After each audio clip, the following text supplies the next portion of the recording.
Hello and welcome to the France 24 interview. Our guest today is Samir Amin, who's a Franco-Egyptian economist. Welcome to the France 24 interview. Good afternoon and thank you. Thanks to France 24 and thanks to you, sir. Pleasure having you. We're going to talk about Egypt. The situation there is very tense. It's very confusing. We just had round 2 of the presidential elections with both candidates claiming victory. Several days ago, the parliamentary elections, which took place a few months ago, the results were cancelled. You have the military that's playing a role in the backstage. Can you tell us exactly what has been happening in Egypt over the past few months? Yes, thank you.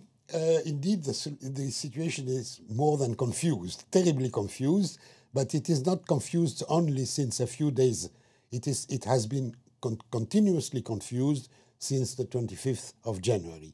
And in order to understand what is going on now, which is not yet the end of the story, but a new chapter, a new stage in the development, in the confused development, were to go back to what are the major political forces which are operating in the Egyptian society.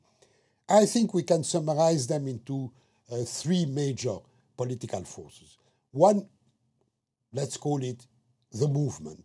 The movement has a variety of components, from the independent trade unions, the peasant movements of resistance to expropriation, the movement for democracy, the movement of socialist forces, the movement of women, etc., etc. This movement is very strong and continues to be strong. It can call to demonstration. It has immediately hundreds of thousands of people on the streets. It is organizing itself in a variety of forms, party organizations, etc.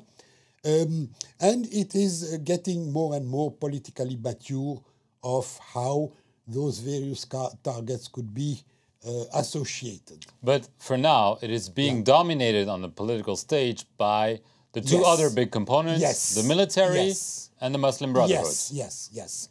Now, the military and the Muslim Brotherhood have in common that they wanted to eliminate the movement from the scenery, from the official scenery, that is from official political power, whether an elected parliament and an elected president or non-elected president, whatever it be, to keep out of the power the representative of the movements. Now they have reached their target apparently, but in fact the movement continues and will continue. They have reached their targets in the sense that, for instance, if we look at the parliamentary elections, everybody knows that those parliamentary elections were not quite correct, should not have been accepted as correct, because it was very well known that those who voted for the Muslim Brotherhood got after the vote a box with in Arabic cartona, from the French carton, with a kilo of meat, with a bottle of oil and edible oil, of course, and with a kilogram of sugar. So you're saying the Muslim Brotherhood, because they won the overwhelming majority in this parliament. Thanks to that. And so you think it was the right thing to cancel the results? Yes, but this should have been done long before, from the first day. These elections should never have been recognized as correct. It is curious that the international observers did not see what everybody saw in Egypt or in the streets. Anyway, possibly the army decided to let them rule, or apparently to the parliament to meet, because during those 6 months they have done nothing. The minority in the parliament, 40% or 30%, wanted to put on the agenda the real problems of the people, which are employment, wages, schools, hospitals, housing, transport, etc., etc. But that was continuously eliminated by the Muslim Brotherhood, who had the majority and wanted to discuss exclusively things of very curious, of no interest, or very curious, such as the length of the veil, etc., etc. And the army let them do that for 6 months because they started losing their credibility and discovered after 6 months that they had been elected in the wrong way. But there's something I don't really understand with your argument. You're saying that the army and the Muslim Brotherhood have a kind of understanding whereby they eliminate the revolutionaries from the political scene.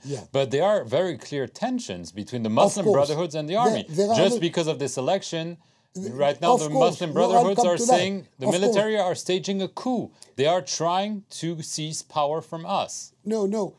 There are the two. There is an alliance and there are conflict within this alliance. The alliance is not new. It has started with Sadat 30 years ago and continued with Mubarak since 1970.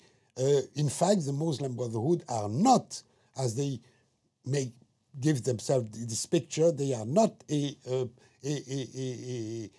opposition force. They were partners in the system with the army. But of course, in that partnership, until the so-called revolution, until the events starting 25th of January last year, they were the army was keeping the highest position in this alliance. Now, thanks to the election, they feel, the Muslim Brotherhood, that the balance of forces between the army and themselves should be changed. But let's not forget that both of them were against the movement. Never forget that the Muslim Brotherhood was with the regime of Mubarak against the movement from the 25th of January for at least 1 week. And it is only when they saw that the movement could not be crushed by simply repression that they moved in.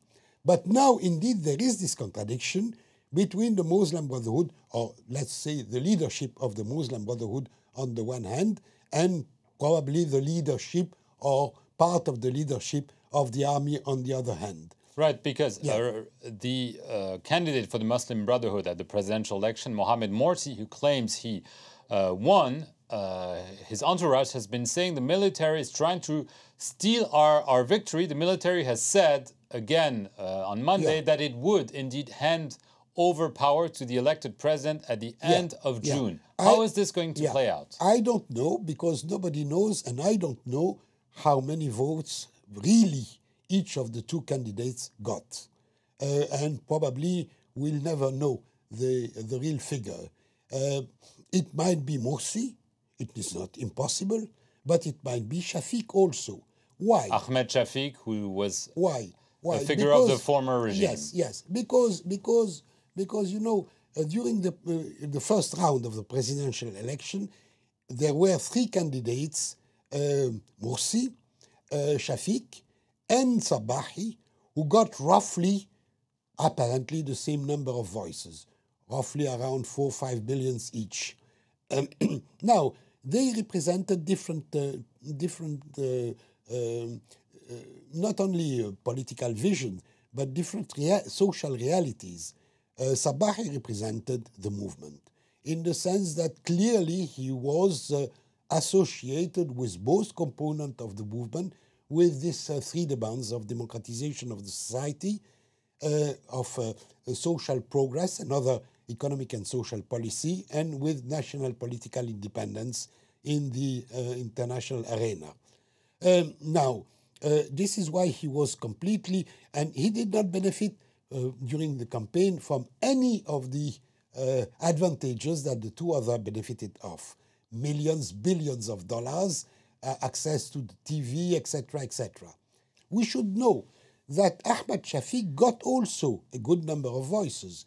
Those voices are not the most active people in the society, but they are citizens. And they are those citizens, and they are millions and millions, who are tired because of the eroding economic and social conditions, particularly, I mean, tourism, which employs directly or indirectly 2 or 3 million Egyptians, and which is zero now, and who, well, accepted to go back to order and back to work. Just very quickly, we have a few seconds. Do you think there will be an open fight between the military and the Muslim Brotherhood? I don't think there will be an open fight because at least the leadership on both sides know that they have common interests. That is that the real enemy is the movement which will continue. Okay, Samir Amin, thank you very much for enlightening us on this very confused but interesting situation in Egypt. Thank you for watching this interview on France 24. Stay tuned here for more news. Thank you.